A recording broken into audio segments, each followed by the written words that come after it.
حضرت فرماتے تھے اگر مسلمان کا فرد بچہ عورت اگر اللہ کی توحید کو بیان نہیں کرے گا تو کائنات کا کوئی بھی نقشہ اس کے اللہ کے درمیان داخل کر دیا جائے گا.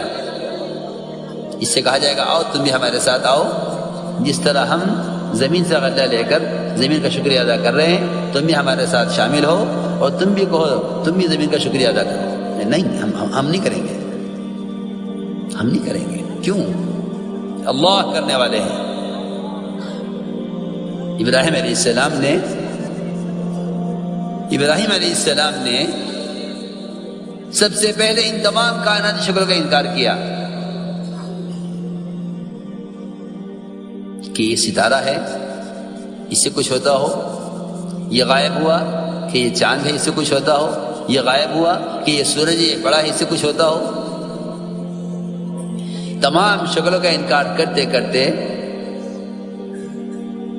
جب ماں باپ اور نمرود تک بات پہنچی، اس لیے کہ باطل مقابلے پر آتا ہی جب ہے جب اللہ کی توحید بیان کی جاتی ہے. عجیب بات ہے، آپ اللہ کی توحید بیان کرنا چھوڑ دیں، غیر اغیار آپ کو دوست بنا لیں گے، غیر آپ کو دوست بنا لیں گے. یہ تو اللہ تعالیٰ نے محمد صلی اللہ علیہ وسلم کے بارے میں کہا ہے قرآن میں کہ اگر آپ نے ان کی بات تسلیم کر لی اور آپ نے توحید کا بیان کرنا چھوڑ دیا تو یہ آپ کو دوست بنا لیں گے. قرآن کہہ رہا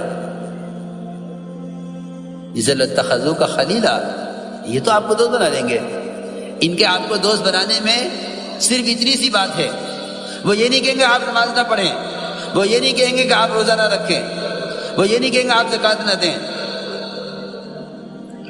وہ یہ کہتے ہیں کہ آپ بس اللہ کی توحید کو بیان کرنا چھوڑ دیں، ہماری آپ کی کوئی لڑائی نہیں ہے، ہم آپ کو دوست بنا لیں گے، ہم آپ کو دوست بنا لیں گے. آپ بس یہ کہنا چھوڑ دیں کہ اللہ سے ہوتا ہے. جھگڑا سارا اسی پر تو تھا. آپ صرف اتنا کہہ دیں کہ ان شکلوں سے ہوتا ہے، ہم آپ کو دوست بنا لیں گے. جھگڑا سارا اسی پر ہے، جھگڑا سارا اسی پر ہے. میں عرض کر رہا کہ ابراہیم علیہ السلام نے شکل کا انکار کرتے کرتے یہ بات پہنچی نمرود تک کہ انہیں کون پالتا ہے. اللہ مجھے معاف فرمائے، ہم اپنے مسائل کو لے کر غیروں کی طرف اس امید پر جا رہے ہیں کہ ان سے ہمارے مسائل حل ہو جائیں. اللہ کے غیر سے امید کرنا، اللہ ایسوں کو اپنے غیر کے حوالے کر دیتے ہیں. صحیح حدیث سے فرمایا ہے اگر ابن آدم اللہ کے غیر سے امید نہ کرے اللہ اسے کبھی غیر کے حوالے نہیں کریں گے، اور اگر اسے غیر سے امید کرے تو اللہ رب العزت اپنے غیر کو اس پر مسلط کریں گے، غیر کو اس پر مسلط کریں گے، کر کے دکھلائیں گے. یہ ساری ذلت اور تسلط صرف اس لیے ہے کہ اللہ کی توحید کو بیان نہیں کرتے. اس کی توحید کا بیان نہ کرنا کائنات کے نظام کو اس کے غیر سے جوڑ دینا ہے. جب بات پہنچی نمرود تک کہ اچھا یہ ہمیں رزاق نہیں مانتے، ان کا کھانا بند کرو، انہیں ماننا پڑے گا، ان کا کھانا بند کرو، انہیں ماننا پڑے گا کہ ہم رزاق ہیں. ہم تو اللہ تعالیٰ کی قدرت کو، ہم اللہ تعالیٰ کی قدرت کو زمین سے غلہ اگنے کی شکل تک ہی سمجھیں، حالانکہ نہ یہ قدرت ہے اور نہ یہ قدرت کے تعارف کے لیے کافی ہے. نہ یہ قدرت ہے اور نہ یہ قدرت کے تعارف کے لیے کافی ہے، ہرگز نہیں. اس لیے کہ جب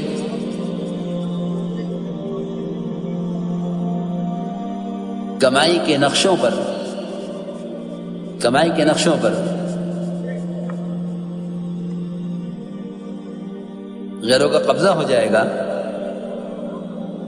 تو مسلمان ہی سوچے گا کہ نقشے تو ان کے ہاتھ میں، میرا ہاتھ میں تو ہے نہیں، تو ہمیں ان کے ساتھ کوئی دینی سمجھوتا کر لینا چاہیے. جس سے ہم ان کا یہ مطالبہ پورا کر دیں یا ہمیں کمائی کے نقشے دے دیں. جب بھی تصور میں یہ بات آئے گی کہ اسباب معاش اللہ کے غیر کے ہاتھ میں ہیں، تو یقینی بات ہے کہ مسلمان کسی نہ کسی موقع پر اپنے دین کو چھوڑے گا اسباب معاش حاصل کرنے کے لیے. اس کی کھلی مثال ہے، کھلی مثال ہے. میں کیا کروں؟ مجھے تو کمانا ہے کہ نہیں؟ یہ ملازمت حرام ہے. میں کیا کروں؟ مجھے تو کمانا ہے. یہ تجارت حرام ہے. میں کیا کروں؟ مجھے تو کمانا ہے. میں کیا کروں؟ اگر معاش، اسباب معاش ان کے ہاتھ میں ہیں جو حرام کے مکلف نہیں ہیں، میری بات توجہ سننا، اگر اسباب معاش ان کے ہاتھ میں جو حرام کے مکلف نہیں ہیں تو ہم یہ سوچ کر حرام اختیار کریں گے کہ اسباب معاش انہی کے قبضے میں ہیں، ان سے ہی ملیں گے. جب معاملہ تنگ ہوا ابراہیم علیہ السلام پر،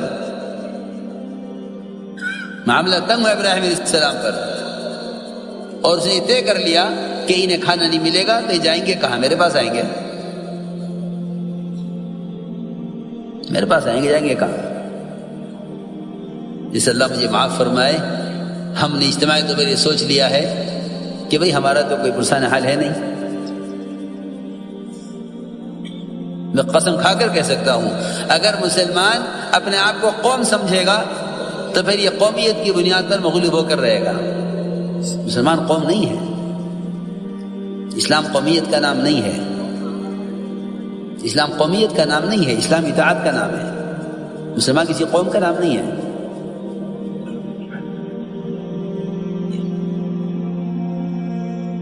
تو جب یہ میں عرض کرا تھا کہ عام طور سے لوگ یہ سمجھتے ہیں کہ زمین غلہ دے رہی ہے، اس کا تشکر بھی کرو، اور بلکہ سمجھتے ہیں کہ یہ اللہ کی قدرت ہے. میں عرض کر چکا ہوں کہ اللہ کی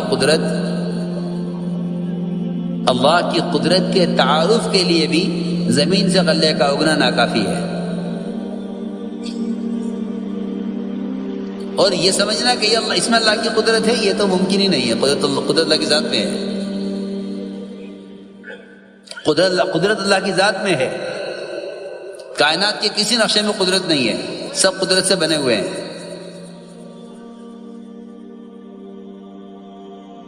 بلکہ جب ابراہیم علیہ السلام کے لیے کھانا بند ہو گیا صرف اس لیے تاکہ مجبور ہو کر ہمارے پاس آئیں، مجبور ہو کر ہمارے پاس آئیں. اللہ کی شان، اللہ نے یہ دکھلایا کہ ان کے ہاتھ میں تو وہ رزق ہے، ان کے ہاتھ میں تو وہ رزق ہے جو ہم زمین سے اپنی قدرت سے اگا چکے ہیں. ہم زمین سے اپنی قدرت سے اگا چکے ہیں. ہماری قدرت یہ نہیں، ہماری قدرت یہ نہیں کہ ہم زمین سے غلہ اگا رہے ہیں. ہم تمہیں اپنی قدرت سے کھانا دیتے ہیں.